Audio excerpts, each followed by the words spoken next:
அல்லேலூயா.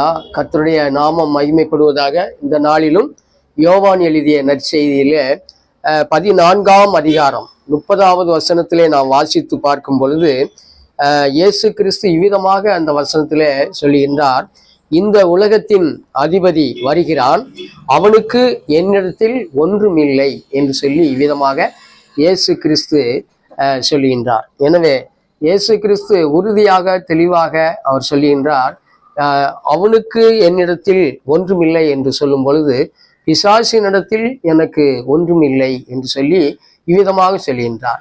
அவர் தன்னுடைய கிரியைகளிலே செயல்பாடுகளிலே அனைத்திலுமே இயேசு கிறிஸ்து பரிசுத்தமாக மிகவும் பரிசுத்தமாக வாழ்ந்தபடியினாலே பிசாசுக்குரிய காரியங்களிலே அவருக்கு எல்லளவும் சம்பந்தமில்லை, தொடர்பில்லை என்பதை குறிப்பிட வேண்டும் என்று அவ்விதமாக இயேசு கிறிஸ்து கூறினார். எனவே நாமும் பரிசுத்தத்தை தரித்து கொண்டு இயேசு கிறிஸ்துவின் கிருபையினாலே வல்லமையினாலே பரிசுத்தத்தை அணிந்து கொண்டு இருப்போமானால் பிசாசாகிய அவனுக்கு நம்மிடத்தில் யாதொன்றும் இல்லை என்று தெளிவாக கூறலாம். அவனுடைய பங்கீடு இல்லை என்றால் நாம் மிகவும் உயர்ந்தவர்களாக, பிரமாணிக்கம் பெற்றவர்களாக, நாம் நல்ல ஸ்தானத்தை உடையவர்களாக இயேசு கிறிஸ்துவனுடைய வல்லமையினாலே வாழ முடியும், செழிக்க முடியும். அல்லேலூயா, ஆமேன்.